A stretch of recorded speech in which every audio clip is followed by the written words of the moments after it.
주님께서 여러분과 함께 또한 사제의 영과 함께 요한이 전한 거룩한 복음입니다. 주님 영광 받으소서.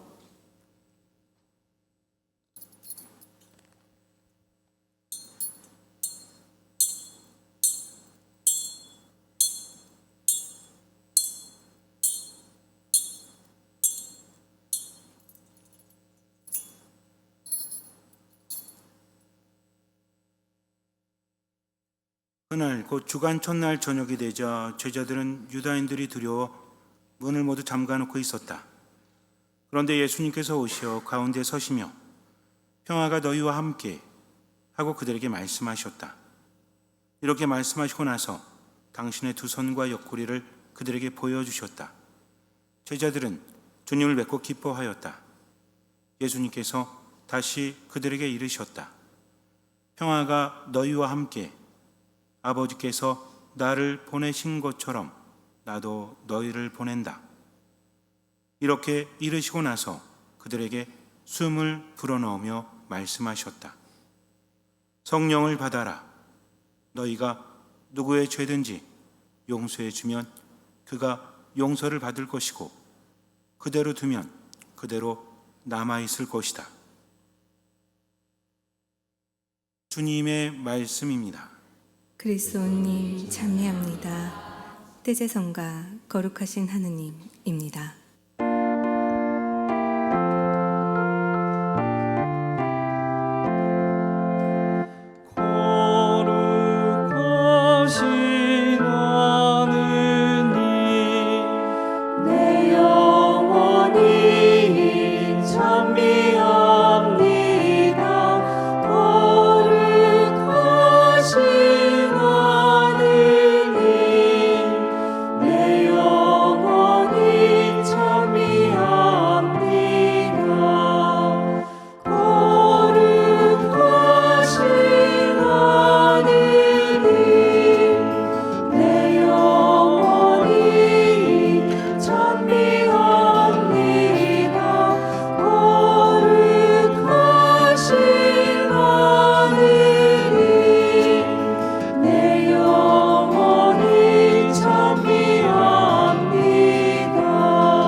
삼위일체이신 하느님, 그 중에서도 성령 하느님은 이해하기가 쉽지가 않습니다.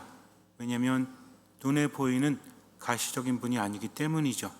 물론 하느님 아버지도 이해하기가 쉽지 않지만 그나마 예수 그리스도는 우리가 그나마 이해하기 쉽죠. 인간의 모습으로 세상에 오셨기 때문에 우리는 보지 않고는, 듣지 않고는, 인간의 오감에 의지하지 않고는 뭔가를 잘 알지 못하죠. 물론 어떤 분들은 한 가지 감각이 더 있죠. 그래서 뭐라고 합니까? 육감이라고 하는데, 육감, 오감 플러스 육감이 윤감이라는 말도 있어요. 어쨌든 남에게 없는 감각인데 나에게만 있는 거. 나는 다 알고 있다. 때론 맞을 때도 있지만 안 맞을 때도 있습니다. 어쨌든 이것은 개인적인 차원이고요. 우리가 세상을 파악하는 것은 5가지 감각, 이것이 연결되어 있기 때문에 알 수 있는 거죠. 눈에 보이지 않는 것도 5가지 감각이 없다면 알 수가 없지 않습니까? 더 깊은 것도 기본에서 출발을 합니다. 즉 보지 않고는, 듣지 않고는, 만지지 않고는, 맛보지 않고는, 맡아보지 않고는 알 수가 없다는 거죠. 그런데 인생의 경험을 통해서 이것이 더 깊어지는 것 뿐이죠. 우리가 사랑이라고 하는 것도 마찬가지죠. 사랑은 눈에 보이지 않죠. 하지만 눈에 보이는 것을 통해서 알 수 있지 않습니까? 보이지도 않는 사람을 사랑한다 말할 수 없죠. 만질 수 없는 사람을 사랑한다 말할 수 없습니다. 그리고 뭔가 맡을 수 없고, 어쨌든 5가지 감각을 뛰어넘은 것을 아예 우리는 할 수가 없어요. 이것이 한계라는 겁니다. 그렇기 때문에 하느님은 영적인 분이시기 때문에 우리가 볼 수 없고 맡을 수 없고 만질 수 없고 이런 것들 때문에 알 수가 없다는 거죠. 그나마 성령에 대해서 아는 건 뭡니까? 비둘기 모양으로 오신다. 불혀 모양으로 오신다. 그 외에도 여러 가지 알고 있는데, 파라클리토 성령이다. 들어보셨죠? 파라클리토 무슨 뜻이죠? 변호인, 변호자. 그래서 고대 이스라엘에서는 어떤 재판을 받을 때 가장 어른, 가장 지혜로운 사람이 옆에 있었다고 합니다. 기회가 되면 말씀드리겠지만 어쨌든 그래요. 변호하시는 분이다. 성령은 뭘 하신다고 해요? 성령은 성화시키신다, 거룩하게 하신다고 하죠. 조금은 알고 있을 필요가 있습니다. 성령은 거룩하게 하십니다. 세상을 거룩하게 하고 믿는 사람들을 거룩하게 하시는 거죠. 하느님 안에 머물 수 있도록, 그리고 생명을 주십니다. 그리고 그분께서는 특별한 은총을 베푸시는데 7가지 은혜, 그리고 9가지 열매 또는 9가지 은혜뿐만 아니라 많은 것들을 주시는데, 이 모든 것들이 한 사람을 위한 것이 아니라 교회 전체를 위한 것이다. 그렇기 때문에 성화시키시는 거죠. 어떤 사람은 이상한 언어로 말을 하고, 어떤 사람은 예언을 하고, 또 어떤 사람은 병자들을 고칩니다. 또 어떤 사람들은 예언을 해석하기도 하고요. 이런 은총이 분명히 있다는 거죠. 그러다 보니까 특별한 사람들에게만 주어지는 은혜라고 우리가 생각할 수 있지만 그렇지 않아요. 복잡하고 어려운 것은 아셔도 좋지만 기본적으로 알아야 될 게 있습니다. 성령은요, 우리 개개인 안에 계십니다. 믿는 사람들 안에서 우리를 움직이신다는 거죠. 2가지를 좀 우리가 알았으면 좋겠는데, 성령을 받은 자는 모든 것을 받은 자입니다. 그래서 하느님께서 우리에게 성령을 주고자 하세요. 예수님 말씀하시죠. 너희가 자녀들에게는 좋은 것을 주려고 하지 않느냐. 아무리 악한 사람도 자녀에게는 좋은 것을 주려고 한다. 그래서 생선을 달라는데 뱀을 줄 아비가 어디 있느냐 하면서 예를 들어서 우리에게 말씀하시죠. 그러면서 하늘에 계시는 아버지께서는 더 좋은 것을 주려고 하신다. 왜냐하면 아빠 엄마보다도 나를 더 사랑하시기 때문에. 그게 뭡니까? 돈이에요? 아니면 성공이에요?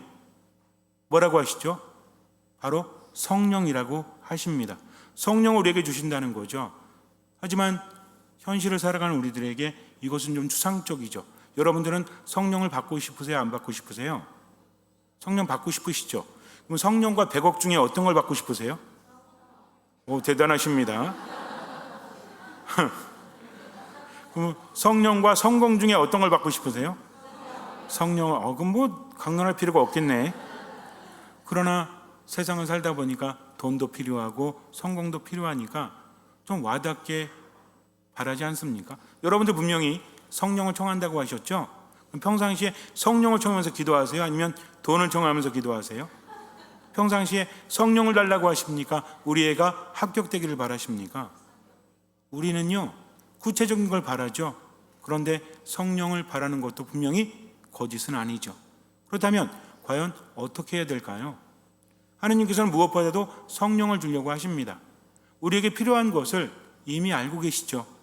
그렇기 때문에 청하기도 전에 주려고 하십니다. 즉 성령을 받게 되면 나머지도 받게 되는 것이다. 예수님께서는 비유로 말씀하십니다.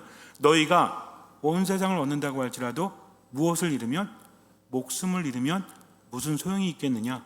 가장 중요한 것은 목숨이라는 거죠. 하느님은 우리에게 무엇을 주십니까? 목숨을 주십니다. 이것은 무엇입니까? 생명이라는 거죠. 생명이 얼마나 중요합니까? 숨이 붙어 있다고 살 수 있는 게 아니잖아요. 주님께서 우리에게 주시는 생명은 충만한 생명이라는 거죠. 하느님 안에 머무는 자는 충만한 생명력을 받아서 세상을 살아갈 수 있습니다. 생명력만 가득하면 우리는 세상을 얼마든지 즐겁게 살아갈 수 있다는 거죠. 그래서 성령은 우리에게 특별한 은총을 주셔서 그것이 교회를 위해서 발현되도록 하시는 것뿐만 아니라 우리를 살리시는 분이다. 이렇게 아시면 돼요. 내가 살게 되면 세상을 제대로 살아갈 수밖에 없고요. 그것은 유익이 될 수밖에 없다는 거죠. 그래서 성령께서는 공동선을 위해서, 이런 얘기 많이 들어보셨죠? 학교도 아닌데 죄송합니다. 어쨌든 중요하기 때문에 성령께 주시는 모든 것들은 공동선을 위해서다. 그런데 내가 공동선을 위해서 억지로 애를 쓰는 게 아니라 그분의 은총을 받잖아요. 내가 행복합니다. 내가 즐겁습니다. 힘이 생기는 거죠. 그렇기 때문에 공동선을 향해서 일할 수밖에 없어요. 이 정도까지만 알자고요. 우리에게 필요한 것은 개인적인 차원이니까. 살다 보면 기력이 떨어질 때가 있죠. 체력이 떨어질 때가 있죠. 기력과 체력은 같은 겁니까? 다른 겁니까? 같은 듯 하면서도 다르죠. 몸에는 이상이 없는데 기력이 떨어져요. 때론 몸이 아파서 체력이 떨어집니다. 근데 우리들에게는 한 가지가 더 있죠. 체력과 기력과 무슨 력? 영력이 있어요. 분명히 체력도 있고 기력도 있는 것 같은데 영적으로 뭔가 부족한 것 같아요. 그래서 이게 뭔가라고 싶을 때가 있죠. 성령은 어떤 분이신지 우리가 온전히 알 수는 없지만 두 가지를 알았으면 좋겠어요. 그 전에 제가 한 가지 말씀을 드리는데 2008년도 정도 됐던 것 같아요. 기간이 좀 길기 때문에 제가 정확하게 2007년인지 8년인지 기억은 잘 나지 않지만 그때쯤인 것 같은데 제가 군종신부하고 있을 때 성당을 새로 지었습니다. 기존의 성당을 해체를 하고 새로 성당을 짓는데 수도곤단이라고 있어요. 안양에 평촌 근처에 있는데 그 관악산 밑에 부대가 하나 있습니다. 정확히 말씀드릴 수는 없어요. 왜? 군사 비밀이기 때문에. 사실 정확히 기억이 나지 않아가지고 어쨌든 근데 거기에 수도군단이 있는데 성당을 짓고 있는데 성당을 짓기 때문에 사제관이 없죠. 이제 과천에 가서 머물렀습니다. 과천 성당에서 더부사를 했어요. 그리고 군종신부로 미사를 다 한 다음에는 외부 성당에 가서 미사를 봉헌합니다. 왜냐하면 도움이 필요하지 않아요. 군대는 군인들뿐이 없기 때문에 주변에 있는 성당에 도움이 필요하기 때문에 석수동 성당 가서 제가 토요일날 저녁 미사와 주일날 새벽 미사를 했었거든요. 그리고 군대 미사는 또 따로 하고. 근데 운동할 시간이 별로 없어가지고 자전거를 타야 되겠다. 내가 자전거를 타고 미사 끝나고 석수동 성당에서 미사를 끝나고 안양천을 따라서 한강으로 갔다가 양재천을 따라서 과천으로 가면 73km 정도 됩니다. 정확하게 기억은 나지 않지만 요 정도 되고 이거를 하트코스라고 불러요. 제가 계획을 했죠. 토요일날 저녁 미사 끝나고 자전거를 타고 가는 거야. 그래서 부대에서부터 석수동 성당까지 자전거를 타고 가서 미사를 봉헌하고 나서 끝나고 나서 자전거를 타고 쭉 가는 거죠. 그래서 그날도 체력을 위해서 또 기력을 위해서 또 마음을 위해서 어쨌든 자전거를 타고 갔습니다. 토요일날 저녁이기 때문에 사람들이 많았어요. 아마 여름이었던 것 같아요. 정확하게 기억은 나지 않지만 가족들끼리 모여가지고 안양천, 한강, 양재천에 사람들 모여가지고 막 뭐 마시기도 하고 이야기도 나누고 이런 분위기 있잖아요. 자전거를 타고 가는데 얼마나 행복한지 몰라요. 사람들이 많으니까 저도 즐겁습니다. 그래서 오늘은 내가 한강 중간 지점까지 빨리 가가지고 또 나름 최고 기록을 좀 세우려고 그런 거 있잖아요. 혼자 놀기의 진수 있죠. 기록을 깨는 거. 그래서 이날도 내가 거기까지 가가지고 편의점이 하나 있거든요. 한강에. 여기에서 저녁을 좀 때우고 다시 성당으로 가면 되겠다 해서 한 3시간 반 정도 잡았습니다. 3시간 반 정도면 거의 갈 수 있겠지. 또는 4시간 정도 시간을 잡고 딱 갔거든요. 정말 열심히 달렸어요. 중간에 딱 도착을 했죠. 한 30몇 킬로 달린 것 같아요. 거기에서 편의점에 딱 들어갔는데 있어야 될 게 없어. 지갑이 없습니다. 어머나 세상에. 아니 왜 하필이면 지금 중간에 확인을 했다면 돌아가면 되는데요. 중간이거든요. 돌아가든 앞으로 가든 똑같아. 근데 문제는 뭐예요? 지갑이 없으니까 먹을 것도 마실 것도 살 수가 없습니다. 순간 허기가 엄청나게 느껴지는 거예요. 방금 전까지도 그렇게 크게 느끼지 않았거든요.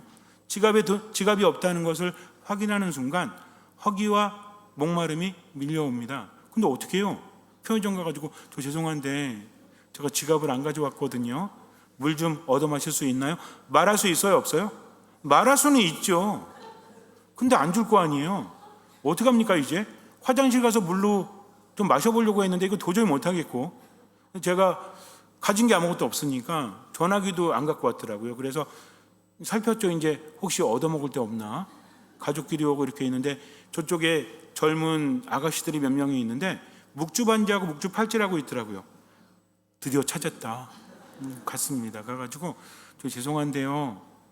제가 사실 가톨릭 신부거든요. 근데 그랬더니 딱 쳐다봐요. 신자니까 신부라고 하니까 제가요 지갑을 안 가지고 가가지고 이렇게 말하면서도 많이 들어본 거잖아 이거. 저도 많이 들어봤거든요 그거. 근데 그거를 제가 말해야 되기 때문에 얼마나 힘듭니까? 그래서 어쨌든 그래서 묵주팔찌 찬 거 보니까 신자 맞으시죠? 저 신부예요. 그러니까는 제가 지갑이 없는데 사실 제가 과천까지 가야 되는데 아무것도 없고 저녁도 못 먹었고 그다음에 마실 것도 없고 그러니까 어떻게 지금 우유하고 빵 남은 것 같은데 좀 주실 수 있나요? 그랬더니 그분이 정말 신부님이세요? 예, 그렇습니다. 주님의 기도 외워보세요. 아, 네. 하늘에 계신 우리 아버지, 아버지의 이름이 그렇게 빛나시며 끝났더니 맞는 것 같거든. 성모성을 외워보래. 그래서 제가 외웠죠. 그랬더니 아, 그거 말고 제가 신부라니까요. 좀 어려운 거 물어보세요. 그랬더니 환희심의 3단? 환희심의 3단이 뭐예요? 어머나 세상에 뭐예요? 예수님께서 성모님을 낳으셨다고요? 어쨌든 그래서 맞췄더니 정말 그렇구나 하고 이제 주시더라고요. 너무 고마웠지. 옆에서 먹었습니다. 근데 그때 제가 로마 칼라 하고 있었거든요.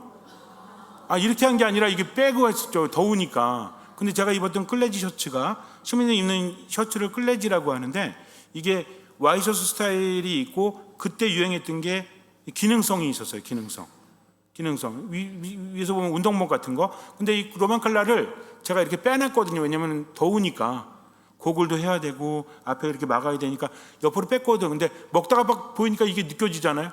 가서 자매님 잠깐만 이거 보세요. 신부 맞대니까. 그러니까 그분이 진짜 신부님이셨네요. 방금 전까지 못 믿은 거지. 그럼 얻어먹고 오는데 살짝 불안했어요. 왜? 제가 빵 하나하고 우유 하나로는 이게 안 되잖아요. 왜냐면은 그래도 몇 개 먹어줘야지 힘들어 죽겠는데 자전거 타셔본 분 아세요? 이게 제가 평상시에 많이 먹는다는 게 아니라 70몇 킬로를 제가 가야 되거든요. 근데 거기서 제가 자매님 죄송한데 한 개만 더 사주시면 안 되나요? 라고 할 수는 없잖아요. 어쨌든 그거 갖고 됐으니까 얻어 먹었습니다. 그리고 자전거를 타고 오는데 한 11시 반이 넘었던 것 같아요. 과천 성당이 한 10km 정도 남았나? 10km 안쪽으로 남았나? 어쨌든 사람들은 이제 아무도 없고 허기도 지고 목도 마르고 물 하나 더 사달랄 거 그랬나? 이런 고민하고 오는데 너무 힘든 거예요. 기도를 했습니다. 주님, 제가 이렇게 죽을 수는 없지 않습니까? 내일 새벽 미사도 해야 되는데 좀 도와주십시오. 손이 발발발 떨리고요. 진짜 힘들더라고요. 근데 갑자기 페달링이 빨라지기 시작을 합니다. 자전거 페달링 있죠, 이렇게? 뒤에서 바람이 부는 거예요. 바람이 되게 강하게 불었어요. 페달링을 하지 않아도 자전거가 나갈 정도로 이거 놓치면 안 되겠다. 계속 발을 저었습니다. 그리고 성당까지 어찌어찌 왔어요. 사적 안에 들어갔죠. 그리고 배고프니까 냉장고 열어가지고 이것저것 꺼내고 허겁지겁 먹고 있는데 본당 신부님이 깬 거야. 뭔 소리가 나니까 오더니 허걱 놀래더라고요. 뭐해? 그러길래 형 배고파서. 어쨌든 그렇게 먹었는데 제가 아직도 잊혀지지 않는 게 그때 느꼈던 그 힘. 여러분들은 별거 아니라고 느낄지 모르겠지만 보이지 않는 바람에 저는 그 기회를 놓치면 안 되겠다 페달링을 했던 거죠. 어쨌든 오지 않았습니까? 바람이라는 게 무엇입니까? 바람이 없다면 비행기가 뜰 수 없겠죠. 갈 수 없겠죠. 비행기 갈 때도 그렇잖아요. 어디서 갈 때하고 올 때 시간이 다르죠? 왜 그래요? 똑같은데? 바람이 다르기 때문입니다. 아무리 멀다고 할지라도 바람이 분다면 비행기는 빨리 갈 수 있죠. 하지만 가깝다고 할지라도 제대로 바람을 타지 못하면 비행 시간이 늘어날 수 있다는 겁니다. 성령은 바람이십니다. 우리는 하느님께 그냥 무조건 달라고 하지만 그렇지 않아요. 하느님께서는 내가 함께하기를 바라십니다. 그렇기 때문에 내가 원하는 것을 주는 것이 아니라 나로 하여금 그것을 얻을 수 있게끔 움직이게 하신다는 거죠. 나는 세상이 변하기를 바라지만 하느님은 내가 움직이길 바라십니다. 그래서 바람으로 나와 함께 하신다는 거죠. 이걸 우리가 분명히 알아야 돼요. 또 한 가지가 있죠.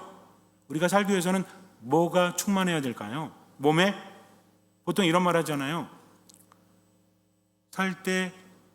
우리가 살 때 뭐가 중요하다고 하죠? 매 순간순간 느끼는 것, 우리가 매 순간순간 하고 있는 게 있죠. 호흡하고 있죠.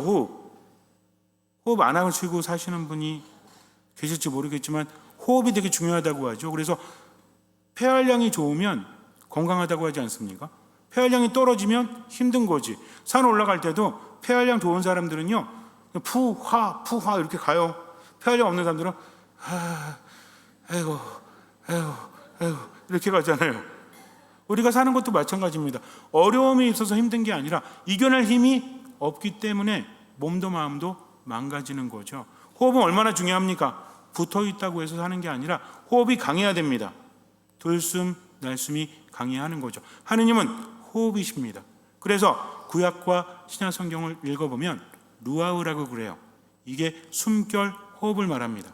또 푸네우마라고 합니다. 구약과 신약에서 성령을 말하는 게 조금은 달라요. 이거는 바람이에요. 즉 성령은 무엇과도 같다? 호흡과도 같다. 성령은 무엇과도 같다? 바람과도 같다. 성령은 무엇과도 같다? 호흡과 바람과도 같다는 거죠. 누구의 숨결이죠? 하느님의 숨결입니다. 그분의 숨을 우리에게 불어 넣어주시는 거죠. 내가 살게끔. 근데 우리는 바뀌기만 바라고 움직이지 않아요. 하느님 뭐라고 하십니까? 네 기도 들어줄게. 그러나 너도 움직여. 중요한 게 있습니다. 기적은 하느님께로부터 와요. 근데 그 기적을 가능하게 하는 것은 우리들의 믿음이라는 거죠. 믿음은 무엇입니까? 믿음은 맡김이에요.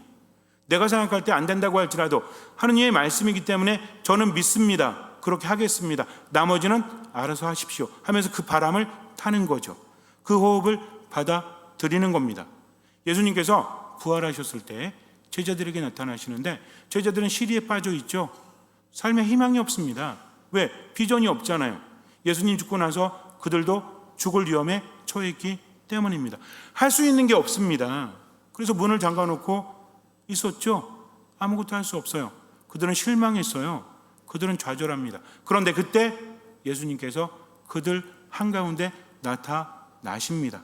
문이 잠겨 있었는데도 불구하고 그러면서 그들에게 뭘 주시죠? 평화가 너희와 함께. 평화를 주십니다. 지금 제자들은요 절대로 평화를 누릴 수 있는 상황이 아니었거든요.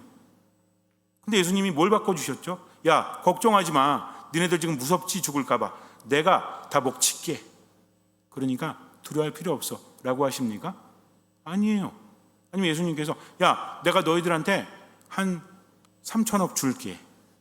이걸 가지고 가서 다 해결해. 돈을 주십니까? 안 주세요. 평화가 너희와 함께 하면서 그들에게 어떻게 하시죠? 숨을 불어 넣으시면서 무엇을 받아라? 성령을 받아라 라고 말씀하셨습니다. 즉 예수님께서는 뭘 주신 거예요? 돈이 아닙니다. 뭘 주셨습니까? 성령을 주셨다는 거죠. 근데 놀랍게도 그 다음에 제자들이 바뀌죠. 뭘 받았기 때문에? 성령을 받았기 때문입니다. 우리의 삶 안에서 삶이 우울할 때, 삶이 절망적일 때 내가 호흡할 수 있다면 되는 거예요. 얼마든지 넘어갈 수 있습니다.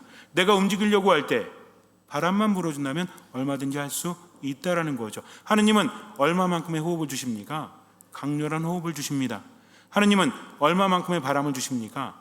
우리가 움직여야 될 만큼의 바람은 충분히 주신다는 거죠. 바람은 무엇입니까? 여러분들 이런 경험한 적 있으세요? 무더운 여름에 산을 올라가는데 땀이 막 나요. 근데 바람이 선선하게 붑니다. 이 땀이 식을 때 그 느낌, 땀만 식은 게 아니라 기분도 좋아지죠. 참 좋다라고 느끼지 않습니까? 그리고 아까도 제가 말씀드린 것처럼 걸어가야 되는데 두 다리는 천근만근이고 힘도 하나도 없는데 뒤에서 누가 미는 것처럼 바람이 불어봐요. 그럼 어때요? 뭔가 의미가 달라지지 않습니까? 인간은요 하나만 변해도 마음이 바뀌어요. 하나만 변해도 기분이 바뀝니다. 근데 그분은 얼마나 잘 아십니까? 나를 나보다 더 잘 아신다는 거죠. 그렇기 때문에 나에게 뭘 주신다? 호흡을 주신다. 나에게 뭘 주신다? 바람을 주신다는 거죠. 그럼 어떻게 하면 돼요? 호흡을 받아들이고 바람에 몸을 맡기면 되죠. 걱정하면 됩니까? 안 됩니까? 안 돼요. 걱정이 되는 건 돼요? 안 돼요? 괜찮아요. 뭔 소리야? 똑같은데. 안 똑같아요. 걱정되는 건 괜찮아요, 안 괜찮아요? 괜찮아요. 걱정하는 건 됩니까, 안 됩니까? 안 됩니다. 아직도 모르겠죠? 슬퍼지는 건 돼요, 안 돼요? 괜찮아요. 슬퍼하는 건 됩니까, 안 됩니까? 안 됩니다. 이제 아시겠습니까? 화나는 건 됩니까, 안 됩니까? 괜찮다니까. 화내는 건 됩니까, 안 됩니까? 안 됩니다. 즉 내가 알고 있죠. 주님, 이만큼 최선 다했습니다. 당신의 바람에 모든 걸 맡겼습니다. 당신의 호흡을 받아들였습니다. 더 이상은 어쩌지 못합니다 하면서 어떻게 하면 돼요? 맡기면 돼요. 뭡니까? 기도하면 된다는 거죠. 그럴 때 하느님께서 우리를 이끌어 주십니다. 이게 성령이에요. 근데 중요한 건 뭐냐면 이렇게 해서 힘이 솟았는데 엄한 짓을 한다? 성령 아닙니다. 성령은 나를 통해서 어떻게 해요? 내가 힘이 나고 뭔가 내 안에 있는 것 같은데 이게 성령인지 아닌지 구분이 잘 안 되죠? 그럼 어떻게 보면 돼요? 한 가지 보면 돼요. 성령의 힘을 받은 사람은 표정으로, 말로, 행동으로 사람을 살립니다. 그렇지 않은 사람은 사람을 죽이죠. 왜? 본인은 모르는 거예요. 내가 행복하다? 사람을 살릴 수밖에 없죠. 그렇기 때문에 아무리 열심히 봉사하고 아무리 기도를 많이 한다고 할지라도 성령을 받았다고 착각한다고 할지라도 살리지 못하면 그것은 성령께로부터 온 게 아니라는 거죠. 즉 성령은 어떻게 하십니까? 나에게 호흡을 주시고 바람을 주셔서 나를 살리시고 치유하시고 생기를 불어넣어 주시죠. 그 나로 하여금 어떤 열매를? 좋은 열매를. 이게 무슨 얘기입니까? 다른 이들을 살리는 사람으로 만드신다는 거죠. 얼마나 행복합니까? 이렇게 사는 사람은 행복할 수밖에 없죠. 그러니 뭘 청하십시오? 성령을 청하십시오. 돈 청하실래요? 성령 청하실래요? 성령을 청하십시오. 돈도 따라옵니다. 살 만큼 성령을 청하면 행복도 따라옵니다. 그래서 우리는 뭐라고 합니까? 하느님을 얻은 사람은 모든 것을 얻은 사람이다. 그렇기 때문에 우리는 오직 하느님만으로 충분하다. 하느님만으로 만족한다. 하느님만으로 넉넉하도다. 솔로 디오스 바스타라고 이야기할 수 있는 겁니다. 현명하게 청하세요. 나머지도 받을 수 있습니다. 잠시 눈을 감으세요. 성령 어렵죠? 한 가지만 생각하세요. 우리가 그것만 알면 돼요. 나머지는 교회에서 이끌어주기 때문입니다. 성령은 강렬한 하느님의 숨결입니다. 그 숨을 받아서 지금을 살아가면 돼요. 우리는 호흡하지 않고는 살아갈 수 없죠. 매 순간순간 하느님께서는 나에게 숨결을 불어 넣어 주십니다. 그거 받아서 살아가세요. 듣는 마음만 가지시면 돼요. 성령은 바람이십니다. 내가 가야 할 때 나를 살려주시고 내 등을 밀어주십니다. 그러니 맡기고 최선을 다하십시오. 나머지는 맡기시면 돼요. 미사 말씀 기도 안에 머물면서 듣는 마음으로 지금은 살아가시고 성령을 청하십시오. 주님께서는 그 믿음을 보시고 우리 삶에 놀라운 기적을 일으켜 주실 것입니다. 아멘.